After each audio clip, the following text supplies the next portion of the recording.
voix sur les cordes de sa harpe, et aussitôt des outils de forgeron apparurent. Non, répondit le garde, nous avons tous les forgerons et les artisans qu'il faut. Alors va voir ton roi et dis-lui qu'un homme capable de tout faire est arrivé. Surpris, le garde s'exécuta. Dès qu'il reçut le message, le roi ordonna que le poète soit conduit au palais et, pour tester la sincérité de ses propos, il lui demanda de faire parler le bouffon de la cour qui était muet depuis la naissance. Loug saisit alors sa harpe et commença à jouer. La mélodie qui monta des cordes de l'instrument était si douce que le bouffon, profondément ému, se mit sans hésitation à chanter. Le roi et toute la cour restèrent ébahis. Le poète fut aussitôt accueilli au palais et honoré comme un seigneur. Un jour, la cité fut attaquée par de redoutables ennemis. Pendant le siège, les habitants qui ne pouvaient sortir pour se ravitailler manquèrent longtemps de nourriture et d'eau. Le poète demanda au roi la permission de tenter de mettre fin à la guerre. Le souverain, bien qu'un peu réticent, accepta sa proposition. Ce soir-là, Loug s'aventura dans le campement des ennemis et se laissa capturer. Dès qu'il se trouva en présence du commandant, il déclara: « Le roi m'envoie vous divertir avec ma musique et mon chant en signe de paix. » Tous les guerriers se moquèrent de lui, mais le commandant l'autorisa à chanter. Loug prit sa harpe et commença à jouer une très douce mélodie. Quand il vit que tous étaient sous le charme de sa musique, il ordonna: « Harpe, transforme ces méchants soldats en chevaux. » Son souhait fut exaucé, et les garçons d'écurie menèrent une partie des bêtes en ville. Selon la légende, les autres, laissés en liberté, seraient à l'origine de la race du cheval irlandais. Qu'est-ce qu'on va lire maintenant? Le sel. C'est parti, on part en Hongrie avec le sel. Il était une fois un vieux roi qui avait 3 filles. Il décida un jour que le moment était venu de partager ses richesses entre ses enfants.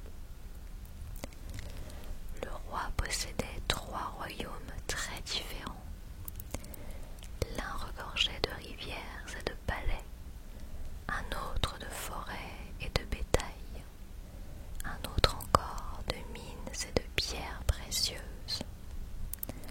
Le souverain se dit qu'il donnerait ce dernier royaume, le plus beau et le plus florissant, à celle de ses filles qui lui témoigneraient le plus d'affection. Il les réunit autour de lui. « Cher enfant, m'aimes-tu » demanda-t-il à l'aînée. « Comme la colombe aime le grain, répondit-elle. Et toi, ma douce enfant, s'enquit-il auprès de sa 2e fille.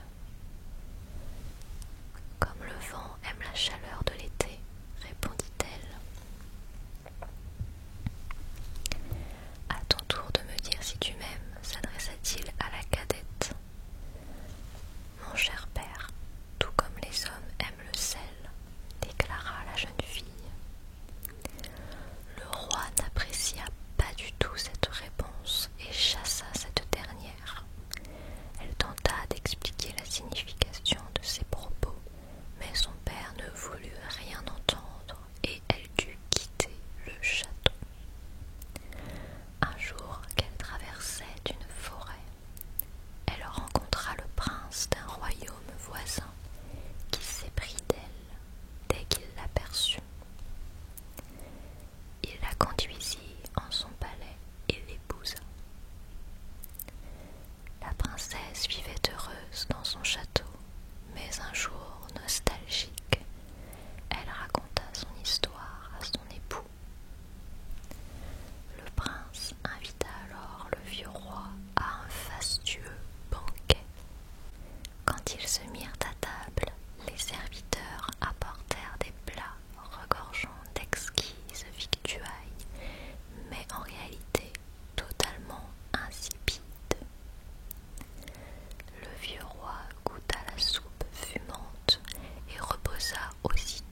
les autres mets. N'y tenant plus, il s'exclama: Cher prince, tes cuisiniers n'ont donc pas de sel? Majesté, je croyais que vous n'aimiez pas le sel. Je leur ai par conséquent ordonné de ne pas ajouter au plat la moindre pincée. Quel dommage, j'adore le sel. Qui a pu te raconter un tel mensonge? À ces mots, la princesse entra dans la salle où se tenait le banquet. Le vieux roi fut si content de la revoir et de l'embrasser. Il avait aussitôt regretté de l'avoir chassée et n'avait jamais cessé de la chercher. Il lui demanda pardon et resta vivre avec sa fille et son gendre dans leur palais. Je vous propose maintenant de partir en Roumanie avec ce conte, La vie éternelle.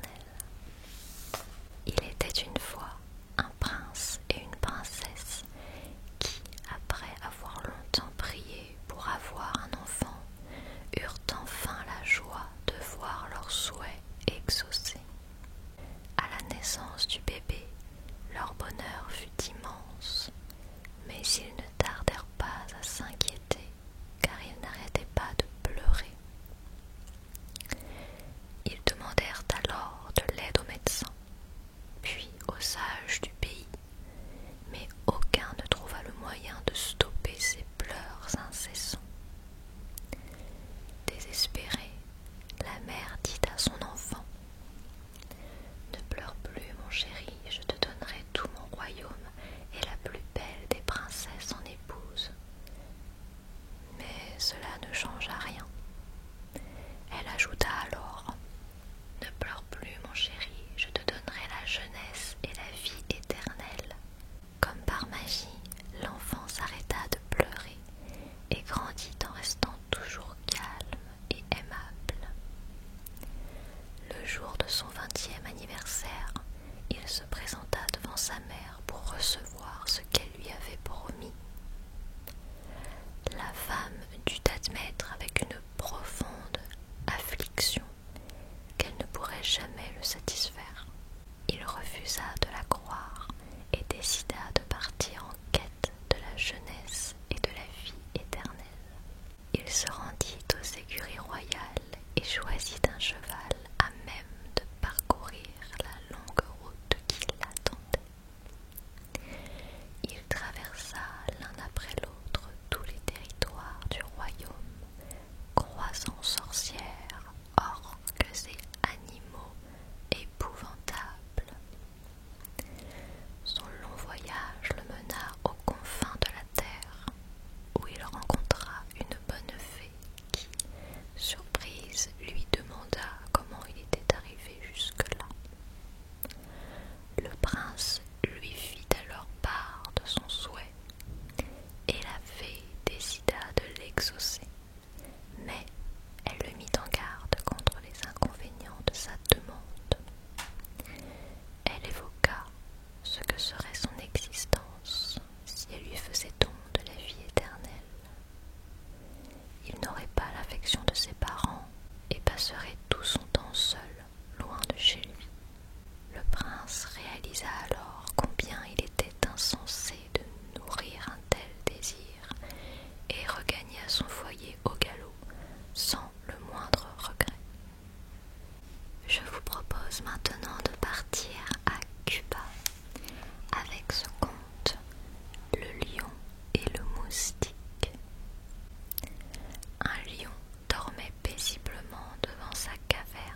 moustique sortit de la narine pour voler droit dans une oreille.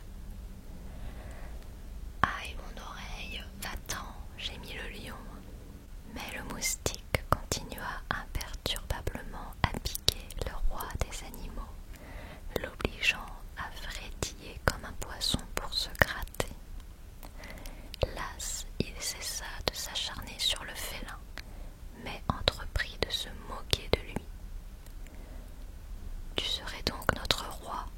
Je vais tout raconter aux autres et ils vont bien rire eux aussi. » Le moustique s'éloigna en ricanant et continua de se moquer tout haut du lion. Il était si occupé à le tourner en ridicule qu'il ne vit pas une grande toile d'araignée devant lui et il fonça dedans. Désespéré, il se débattit pour se dégager, mais la grosse araignée noire dont c'était le domicile agitait ses pattes pour le capturer. La méchanceté joue parfois de bien mauvais tours. Nous allons maintenant partir en Iran avec ce conte qui s'appelle La citrouille.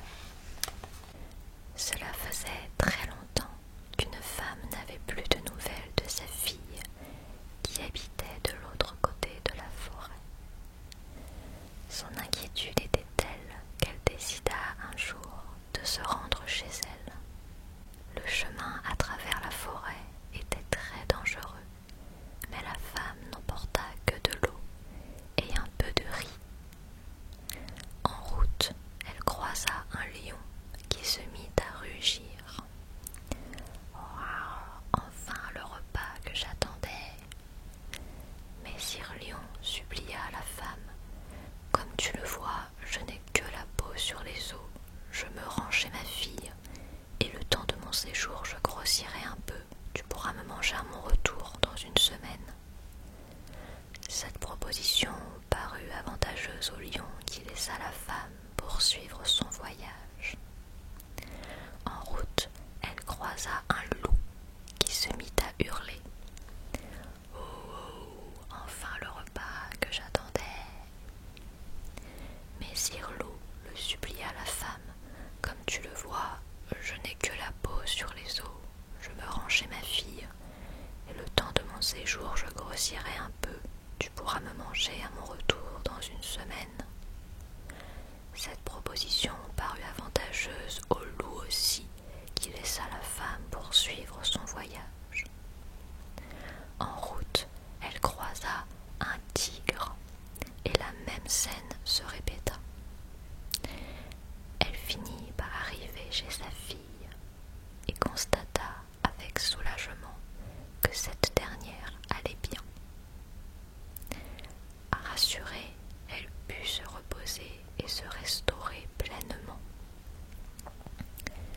Quand vint le moment de partir, elle pria sa fille de lui trouver une citrouille suffisamment grosse pour se cacher dedans, après quoi elle se glissa à l'intérieur.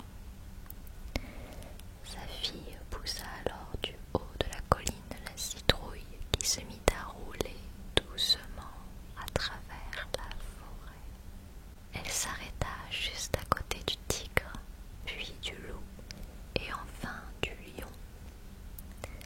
Les animaux ne s'aperçurent en rien de la supercherie et chacun lui donna au contraire une forte poussée pour qu'elle continue de dévaler la pente. C'est ainsi que la femme réussit à regagner sa maison saine et sauve, les laissant tous le ventre vide. Je vous propose maintenant de terminer cette vidéo avec un conte des Philippines qui s'appelle La tortue envieuse. Il était une fois une tortue qui désirait plus que tout voler et pensait que les oiseaux étaient les animaux les plus chanceux au monde. Elle ne parlait plus que de cela et les autres animaux avaient fini par l'éviter. « Tu devrais être fière de ce que tu es, lui disait-il, mais elle n'écoutait personne. Pour réaliser son rêve, s'adresser à son ami l'oie, qui n'avait cependant nullement envie de lui apprendre à voler. Ma troupe s'apprête à migrer pour la saison froide, je n'ai pas le temps de t'apprendre, lui déclara l'oiseau. Peu importe si tu es occupé, s'entêta la tortue. Je veux voler et tu vas m'aider maintenant. Comprenant combien la tortue était obstinée, l'oie essaya de gagner du temps. Avant, je dois demander la permission à ma troupe, dit-elle tout en connaissant déjà la réponse. Une de ses camarades eut néanmoins une idée. En volant avec un bâton tenu fermement entre nous deux, la tortue pourrait s'y accrocher de son bec puissant. C'est très dangereux néanmoins, car si elle lâche prise vu son poids, nous ne pourrons pas la rattraper. Notre oie n'appréciait pas beaucoup cette idée et espérait que la tortue serait effrayée à l'idée de tomber dans le vide. Mais au contraire, cette dernière, qui était si têtue et égoïste, s'en réjouit. Eh bien d'accord, nous allons t'aider, mais n'oublie pas, accroche-toi le plus fort possible et n'ouvre la bouche sous aucun prétexte. Sinon, tu te précipiteras dans le vide et je ne pourrai pas te rattraper, insista l'oie. Oui, bien sûr, j'ai compris, répondit l'autre d'un air distrait, car elle ne pensait qu'à la tête que feraient ses congénères quand elle la verrait voler parmi les oies. Tout fut préparé avec soin, et la tortue, aidée des oies, finit par s'élancer dans les airs. Elle sentit aussitôt son cœur bondir de joie, mais la stupeur de découvrir le monde d'en haut céda vite place à l'orgueil. Elle voulait que ses camarades l'admirent et ouvrit donc la bouche pour les appeler. Dès que son bec lâcha le bâton, elle tomba dans le vide et les oies ne purent rien faire pour la rattraper. La tortue disparut sans doute en mer, car après cette mésaventure, nul ne la revit jamais plus. Et voilà les amis, j'espère que ces petites histoires vous ont plu.